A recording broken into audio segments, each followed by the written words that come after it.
Hello. Welcome to Poppin' Predictions, where we believe movies aren't over at the end, but are meant to be continued. You're here with Andy and Marqueze, where we ponder what happens in a story once the credits begin to roll. Andy, what are we reviewing today? Today's episode, we're talking about the movie El Camino, recommended to us by our friend Gil.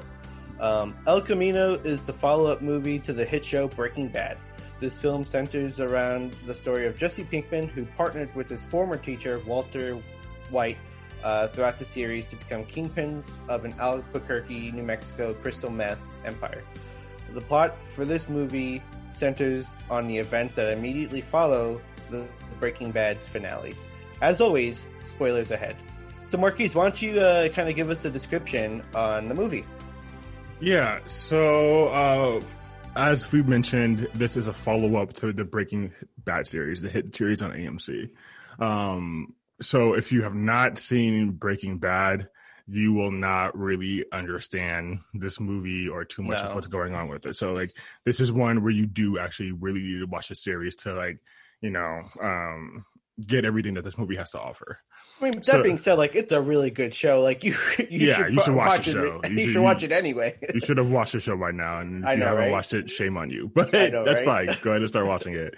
So, yeah, I recently actually just went and watched this entire show again, probably my fifth time watching it over with my roommate who had never seen it. We just finished the series a couple weeks ago.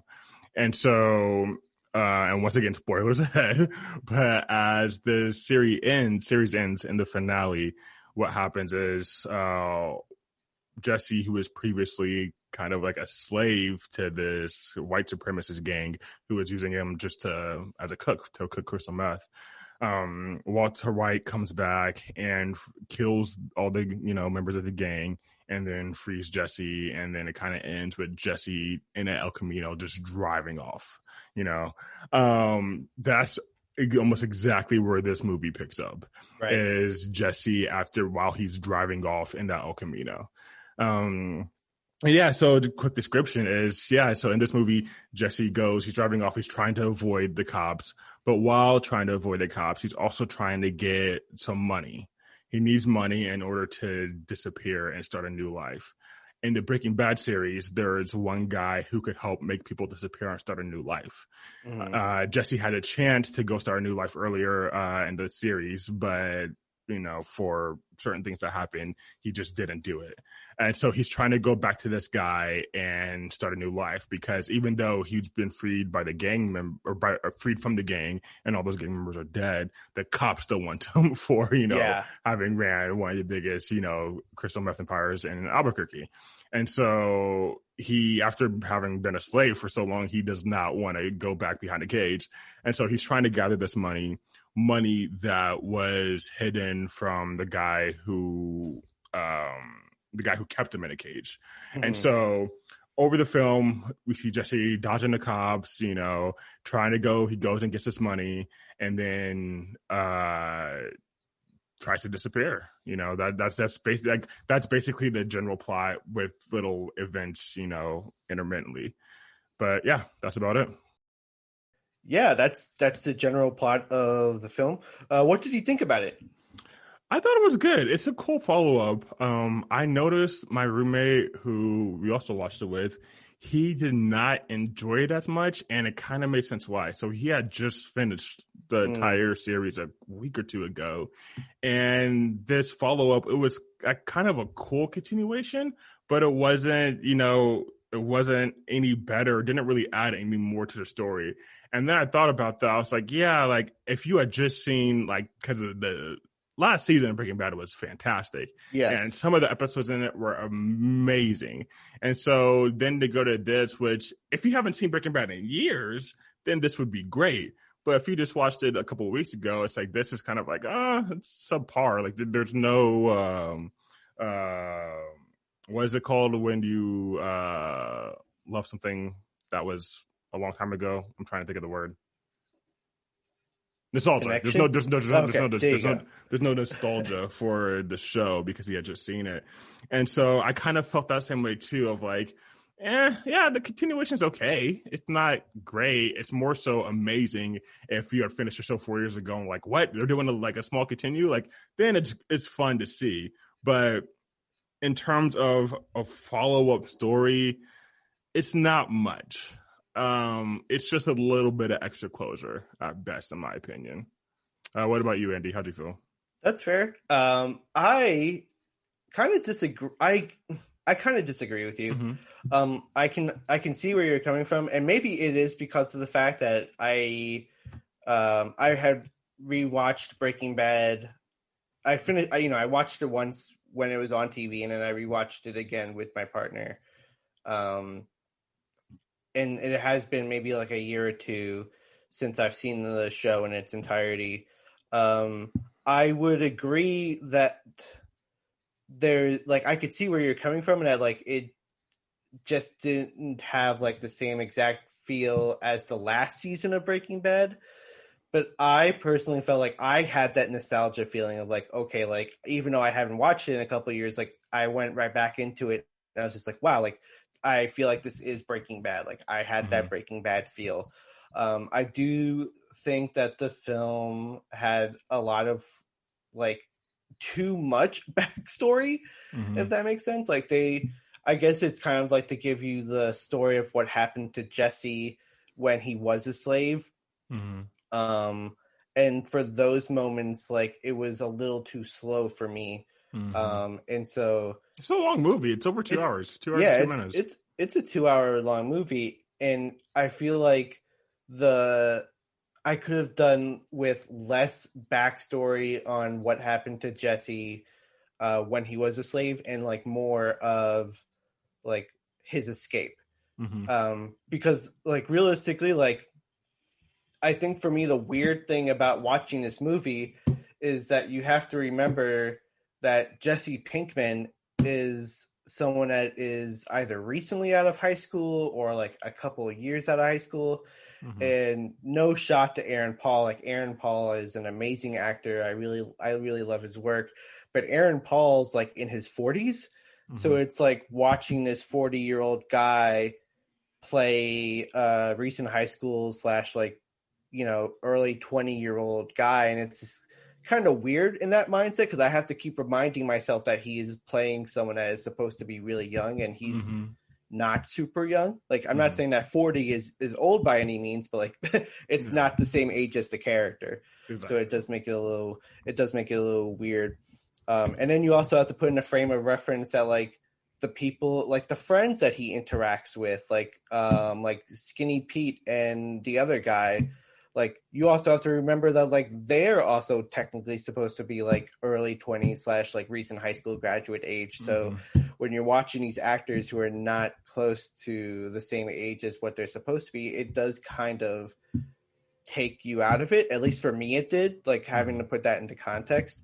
But I thought that the action scenes, so when he's going through the house to try to find the money, and then when the fake cops come in, and I felt like that was such an intense scene. That was a good scene. It felt very much like Breaking Bad, and how it really kept you on the end of your toes.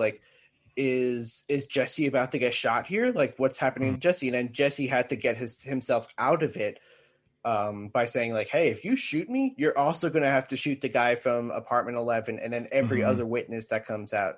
And so it gave me some Breaking Bad feelings when it didn't have as much backstory to it. I think that the movie not that I say that short movies are best movies, because I don't agree with that notion at all, but this movie really could have benefited from being a little bit shorter. I would have preferred this movie to have less backstory but more of the action scenes than with the amount of context that we had, which is kind of which is in contrast to what we usually talk about movies. We're we need more context. It's this is a little too much context for me. I 100% agree with you. And I think, like I said, for me and my roommate, it was even more so because we had just watched the show. I had just seen all this stuff. So I'm getting 30, 40 minutes of backstory. I was I just saw this. I know what's happening. I feel like if they cut out a lot of the backstory, all the best parts of this movie were focused on the new events. Like you said, that scene inside the apartment where they're looking for the money and he runs into the fake cops. I really love the scene where he's at the vacuum cleaner place, and he's trying to talk to Ed. Ed is the guy who helps make people disappear and start new lives, and he works at a vacuum cleaning store. And so one scene, Jesse tries to bring him the money in order to say, like, hey, I'm trying to disappear. I want to go back. I'm sorry it didn't work out last time. And Ed's like, all right, I'll do it for you, but you got to pay me for last time and this time. And so Jesse doesn't have enough money. And, like, it's just, like, a really cool and, like, intense scene. Yeah. And that shootout scene, like, that was literally a Western. Like, literally. That was a Western scene. Like, straight out of Western. And it definitely gave you, like, those Breaking Bad vibes. I mean, like, you didn't really, like, know what was going to happen there. Like, again, like, you have to remember that Jesse is a younger person. And so you have this guy who's probably in his late teens, early 20s going up against, like, a full-grown adult, and they have a duel. And, you know, Jesse wins, and it's super intense.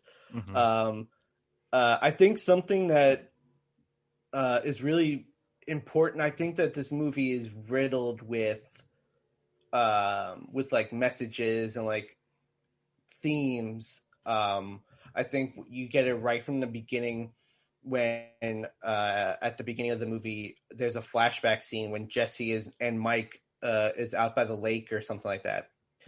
And they're talking about what's happening. And like Mike brings up the point that like, you can always move on from this, but you can never make things right. And the movie ends with Jesse driving away, but before he drives away, he gives a letter to Ed, and it's addressed to Brock, who, for those who have watched the show and maybe forgot who Brock is the son of the second love interest that he had. I don't remember her name, but like he was the son of her.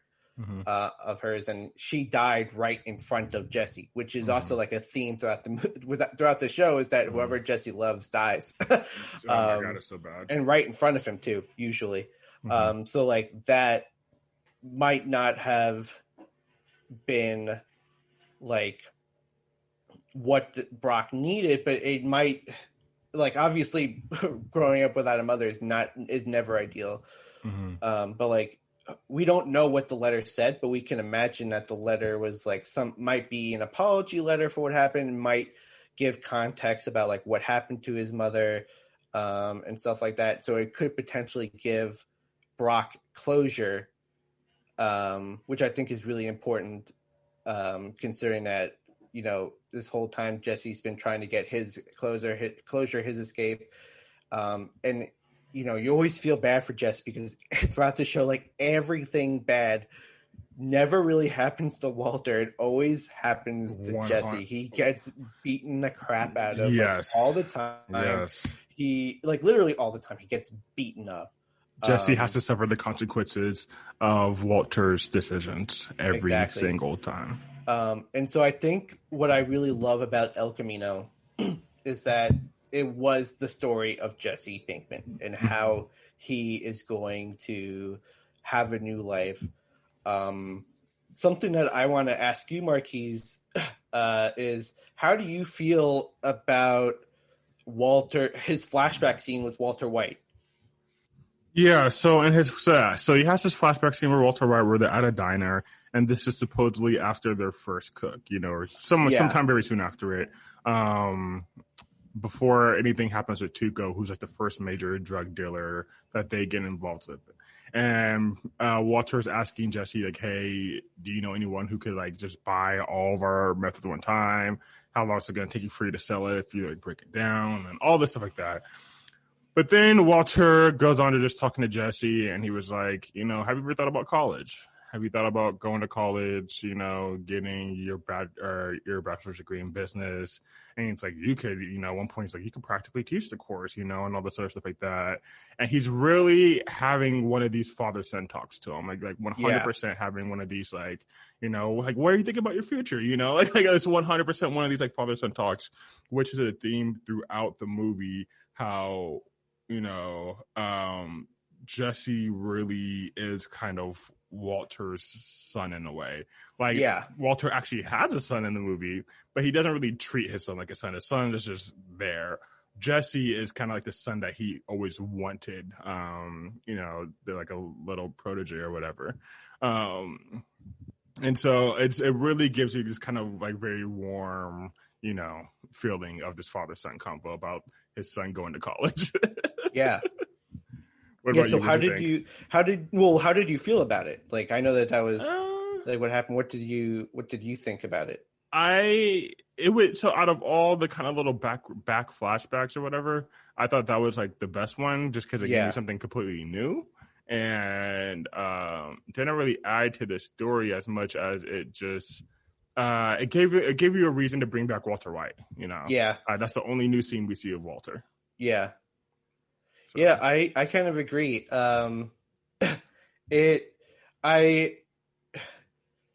I part of me totally believes that it was just total fanfare.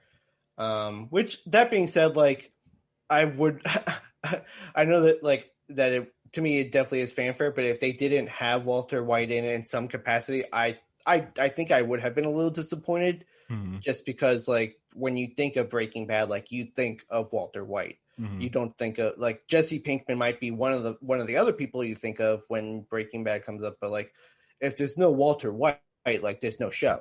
Mm-hmm. And so, like, I think that he had to be in it in some capacity, and I think that scene is very important for the movie. I think that, the way if they didn't have that scene, you really wouldn't know like what would happen to Jesse. And I guess this will kind of transition to like our predictions phase, but like, to me, like, that scene kind of gives you the picture of like what can happen next. So like, when they talk about college and stuff like that, like, you also have to remember that the whole show and the whole, like, I know that the show was on for like 5-6 years, but for the timeline of the show, like, it's only 6 months. It's like 6 months have gone on for the show.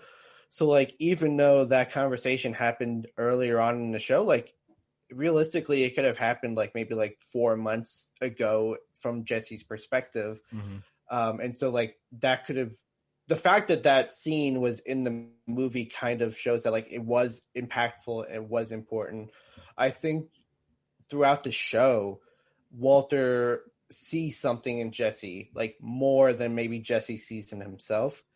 And I think that conversation kind of shows that he believes more in Jesse than maybe Jesse believes in himself. Like, Jesse kind of scoffs at the idea of going to college, but Walter's like, no, like, seriously, like, what do you think you would want to study? And then he brings up sports medicine, and then I think Walter kind of thinks that maybe that's a little too far. Yeah, he kind of scoffed at that. I think that's also maybe something else that I'm just kind of thinking off the top of my head, is that maybe Walter does have that father-son relationship, but he also is that like business kind of person. And so maybe he was trying to he toes the line, steer Jesse towards a career path that can also help with the empire. And so maybe that's 100%. Why he told him to go into business. But I think that overall that conversation kind of gives us a lens as to where we think happens next for Jesse or Mr. Driscoll moving forward. I think that he goes to college. I think that he goes off. Really? I think that he goes off and kind of, I don't know if I don't think that he goes back into like the meth business. I think that that chapter of his life is done. But I think that why would they have that scene in the movie if that wasn't something that was on the table? Like, I think that's one thing that he does, is that he, in his new life in Alaska, like, he goes to college and he kind of makes a life for himself. Because that's also something that Walter mentions during that scene, is that, like, that Jesse's so lucky that he doesn't have to wait his whole life to do something special. And so maybe when he goes to Alaska, like, he could really become something, and he could really become someone or something special by investing in himself. Okay. That is super valid. I think that's definitely potential. Him going off to college, if they're going to show the scene, they show it for a reason. So I agree that that's a way this could continue. But for me, ultimately, I do see him staying in the drug trade. Mm. I mean, in fact, I could see him going off to college, but and like doing business and everything, but it just not working out, or getting his whole degree, all that, but then starting out a job where he's making $15 an hour, who knows, whatever. But he doesn't have a ton of money, not enough to last him, if I remember correctly.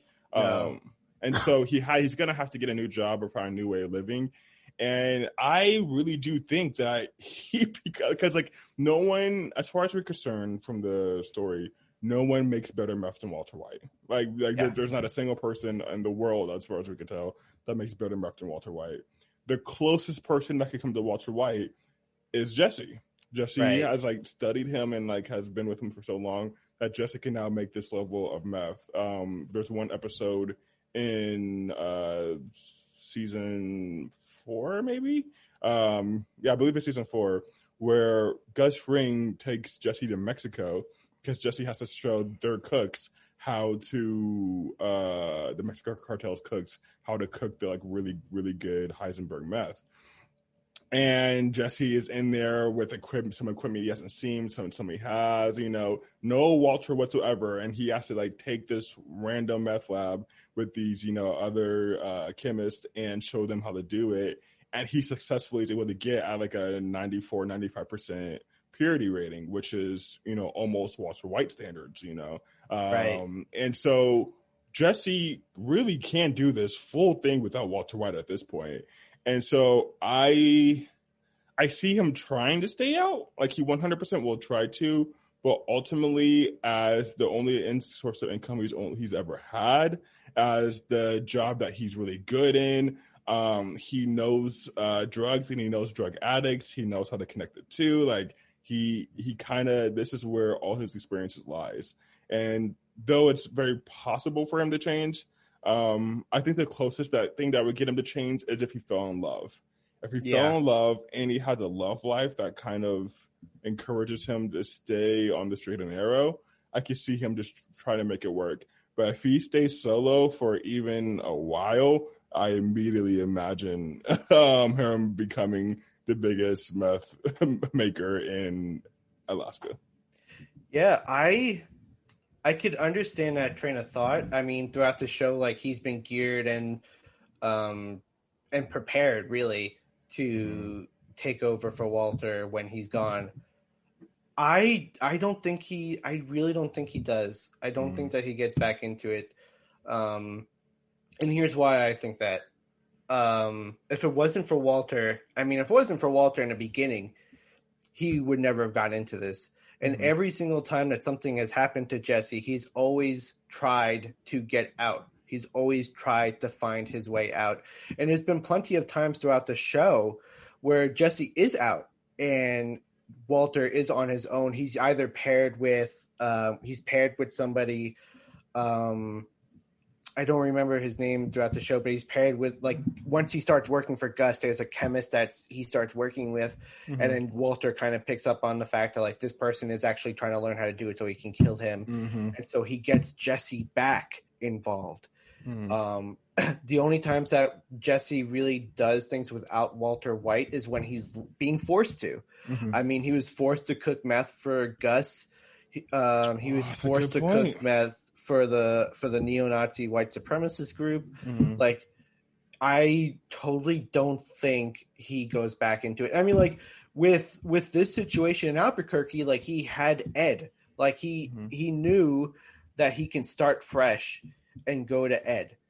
But I mean, I don't need to pull up a map to show you that Alaska is nowhere near close to New Mexico.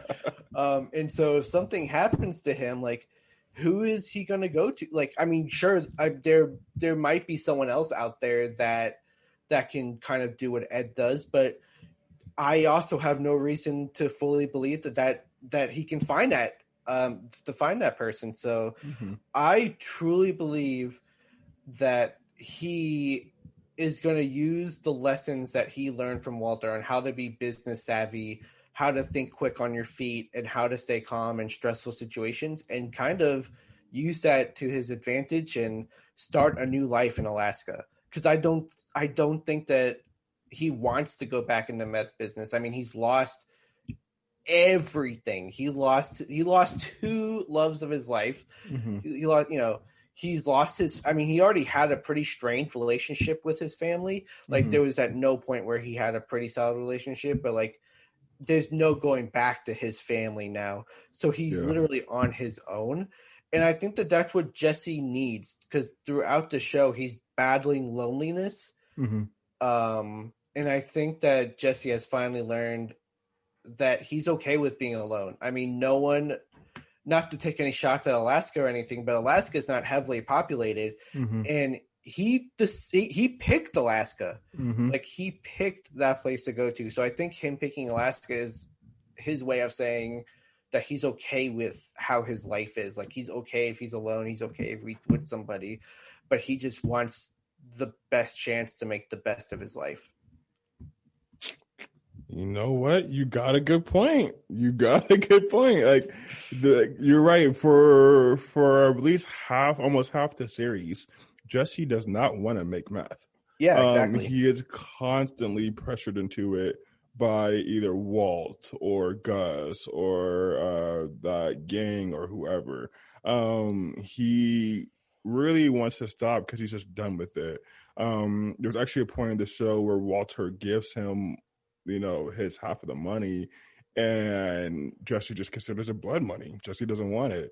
And so Jesse just takes the money and starts throwing it out in random neighborhoods, just starts throwing money away. And so I think you're right 100% that he does not want to. That being said, he might have to.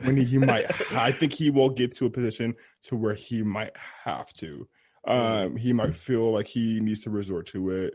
Who knows? Maybe Brock gets older and needs to go to college. Like, I don't know. Like, I could see different scenarios to where Jesse will feel like he doesn't have a choice.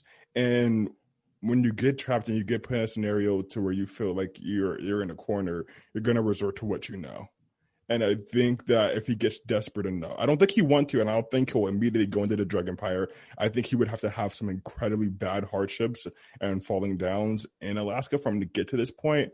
But I do think Jesse, as from we can tell on the show, being a person who does not deal with very extreme events well. He will typically resort to drugs himself. He was a heavy drug user in the show, so he'll either resort to drugs himself or just complete breakdowns. There's multiple, episodes where he had complete mental breakdowns and just could not focus, cannot do anything. And so I see life getting incredibly difficult for him and him not being the best at keeping it up, this is why I keep saying the only time where Jesse is really healthy and doing his best is when he's in a relationship with, another person. Whenever he's not in a romantic relationship, that kind of help keep him stable, he just goes off the rails in one way or another. I think that's debatable too, even. Because I wish I knew the name of the first person that he dated, but the first, like the landlord's daughter, Jane. Yeah. Jane, like they did hardcore drugs together. So that wasn't even a healthy relationship.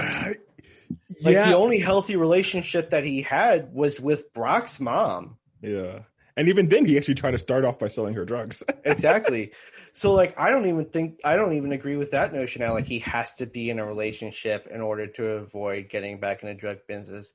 I really think that he's done. Like, I think that if things get hard for him, like, I think that he'll figure, like Jesse has shown throughout the movie and throughout the show that he is super savvy and is really good about getting out of situations. If he has the power to do it. Sometimes he gets sold out and he doesn't have any control over that. But like, when he has the power to do something, like he does it and he's able to achieve. So I really think that I don't think he goes back. I don't think he goes back into the drug business. Even if he has hard times, like I think that he finds a way to succeed and make a life for himself. Okay. Yeah. No, that's, like I said, it's fair. I think he will definitely get into a life that doesn't involve drugs. My thing is just that I think eventually he'll fall back. But you may be right. I think he might be able to find a new life and stick with it. I think, I mean, and you're right, that challenge was good. I don't think it's fully based on his relationships, because he did fall with Jane and he did have moments of falling with Brock's mom. But I don't know. I feel in general he does not adjust well when certain events happen to him. He kind of always falters. He never really makes the right or the healthy decision. He just kind of, almost like his relationship with Walter, he kind of just suffers at the actions of others. And so I can see people he meets in Alaska, whether they're in need of this and he wants to help them, or whether they want to hurt him because of something completely unrelated. He tends to have bad reactions to events that happen to him. And so I just imagine that as he's trying to keep his life, on the straight and narrow and trying to really just have a very legitimate life, pressures are going to happen. Things are going to happen. He's going to get involved with people. And eventually he's going to resort to making bad decisions, some that I think will lead him back into the drug trade. Okay. But I agree with you that he 100% he doesn't want to, and he's going to strive for better. Okay. And do you also agree that he might go off to college in Alaska? Yeah. I could fully see that as a possibility. I think, like I said, the only thing where I differ is I think that regardless of his attempts to be better and to do better, you think I think that he's going to fall into his habits, and he's going to fall into traps that are not going to be beneficial for him. All right, well, you heard it here first, folks. I'm the optimist and thinks that that Jesse learned his lesson and moves on, while Marqueze is the pessimist and he's like, well, he did succeed a little bit, but goes back to his old ways. Yeah. But you know what? Creatures of habit. That's it. That's fair. Would you recommend this movie? Yeah, I mean, if you watch the Breaking Bad, this is a must. It doesn't even matter whether I think the movie's amazing or kind of crap. Like, if you've watched Breaking Bad, this is a must follow up, just to see what happens with Jesse, just to see how they are able to kind of continue the vibe years later. A lot of it's nostalgia, so you get to see Jesse's two best friends, Skinny Pete and Badger, again. Skinny Pete actually has a really, really, probably one of the most sentimental scenes in the show. Yeah, definitely. When he gives off his beanie. Yeah. Jesse's about to, leave because the cops are coming. And Skinny Pete gives Jesse his beanie. And Jesse turns around and asks him, like, yo, why are you doing all this? Why are you being so nice to me? And then Skinny Pete turns to him and is like, man, you're my hero. And then walks away, and it's just like, it gets you. You're like, and it's, as this man was just enslaved, but is has someone who just calls him his hero, and so you can see Badger, Skinny Pete. You get to see a whole, scene with Walter White again. I think it made sense that they didn't bring back Saul. Yeah, it would have been nice, but I think for the movie, it wouldn't have made sense because Saul paid off Ed, and he Saul got the Goodman experience. Sorry, Saul got the Ed experience where he paid off the $125,000 and disappeared. Yeah. So unless he also disappeared to Alaska, which would be kind of weird. Yeah. There would have been, unless they did a flashback scene. But I think they were doing enough flashback scenes throughout the movie. And plus, we already had Better Call Saul too. True. And so I think, which is a whole nother series that they did, a spinoff, which I've never watched, but I hear and people swear this to me, huge Breaking Bad fans, and that's one of my favorite shows ever. They swear to me that Better Call Saul, at least the writing in it, is just as good, if not better. I hear a lot of people say Better Call Saul is great. Yeah. Susan and I were watching Better Call Saul, and we haven't gotten too far. I think we've gotten halfway through the first season. Did not like and it? Other shows, no. And then just other shows were up, and we would stop watching Better Call Saul to watch other shows, and we just stopped getting into it. And I really want to get back into that show.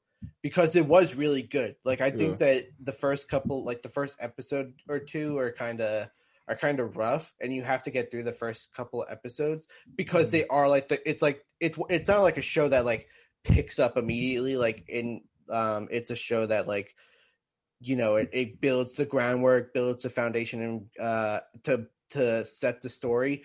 But I think that it is, from what I've seen, it is a very good show, and it's on Netflix. So I mean, there's no harm in trying to catch up with it. So I think that, you know, you should definitely get into it, and I'm going to probably talk to Susan about watching it again, or if not, I'll just watch it by myself because it is pretty good. Yeah, so I'm gonna have to try that. But overall, to answer your question, I would recommend this. If you've seen Breaking Bad, watch it. If you have not seen Breaking Bad, there's no point watching the show whatsoever. I don't think watching this movie. I don't think this movie is good enough in general to watch without having seen Breaking Bad. But if you've seen Breaking Bad, it's a must. What about you, Andy? See, I don't know. Maybe it's because I am a Breaking Bad fan that it's hard for me, like, to put myself in a situation of like, I've never seen Breaking Bad. Let me watch this El Camino film. Yeah. I think if I were to watch it without watching Breaking Bad, the entire movie would be lost on me, or you wouldn't have any of the feel. The impact that this movie had, it wouldn't stick to me as much as somebody who has watched Breaking Bad. I do think that it is a good movie in that if you haven't seen it, like if you haven't watched the Breaking Bad show, that like maybe that's the story. It's a story of redemption. In that, you know, you learn that Jesse redeems himself throughout the movie, but you don't have the context that you would need to watch the movie. So yeah, I can agree. Sorry, I'm a verbal processor. Yeah, no. So I needed to say all that out loud to finally come to the conclusion that you definitely need to watch the show before watching the movie. Like, it is a great movie, but 100%, if you haven't seen the show, like, the movie just won't make sense. Because sometimes there are movies out there that are based off of other things, or like there are sequels, but like maybe you haven't seen the original and like you could just watch the sequel without seeing the original. But like, this isn't the case here. Like, you really would have need to see the show first to really understand the movie, and to kind of go to our rating system between small, medium, large, and big bucket. I kind of want to give this one a large. I think that I have no problem recommending this movie to somebody who has seen Breaking Bad, or I think that this could be a way to help convince people to watch Breaking Bad, because like Breaking Bad kind of ends without any true closure.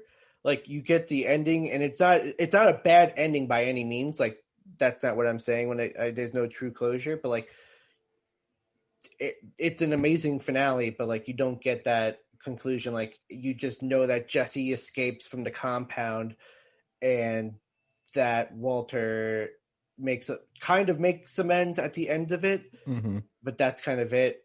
So the movie kind of gives you that sense of closure while also giving some unanswered questions, but like the unanswered questions to me are okay for this case. So I am confident with giving this a large bucket. What about you, Marquise? I mean, if you would have asked me previously, I definitely would have said a large bucket. But I'm actually almost going towards medium. I don't think the movie was all that great. Like, I feel like I get to see it from a much more clear view, having just watched Breaking Bad. But like, when you haven't watched Breaking Bad in years and you just kind of want anything more to the story, then this feels great because you're just getting at least something. But saying on, I feel like from a slightly more objective stance, having like just watched the whole thing. That's fair. Like, I feel like this movie, a lot of it relies on nostalgia. And if the nostalgia doesn't hit for you, then it doesn't really hit almost at all. You know, this is a little over 2 hours. There's episodes of Breaking Bad that pack more drama than this whole 2-hour movie did. That's true. And so I'm kind of in the middle between medium and large bucket. If this movie was shorter with less backstory, do you think you'd rate it higher? I think it would be, and it's not that the backstory is bad. It's like it's meant for people who haven't seen Breaking Bad in a long time and just want anything. Whereas, like I said, I just saw the whole series, and so to follow it up like only a week or two later, it's like the nostalgia isn't hitting for me, and so. True. Okay, so nostalgia fans like me who have not seen the show in a couple of years, like, take my advice. But if you have recently watched the show, then Marquise is right, because I think when I first watched El Camino, because this is the second time I've seen the movie, and I think the first time I watched it, I would kind of agree with you in what you're saying, but again, like, because it has been a couple of years since I rewatched the movie. I mean, the movie came out last year, so it's been a couple of years since I've seen the show. Actually, I guess technically 2 years ago since it came out in 2019. But yeah, because it's been some time since I've seen the show, like, I did get that nostalgia feel. But yeah. What did you think of our continuation of El Camino? Do you agree with us? Please follow us on Twitter at PoppinPredict and on Instagram at poppinpredictions.pod to let us know your thoughts and how you think the movie should continue. Once again, if you have any sort of recommendations, we'd love to hear it. Marquise, do you have anything for us? That's all. Awesome. Cool. All right. Peace out. Have a good one, y'all. Have a good one, y'all. Have a good one, y'all. Have a good one, y'all. Have a good one, y'all. Have a good one, y'all. Have a good one, y'all. Have a good one, y'all. Have a good one, y'all.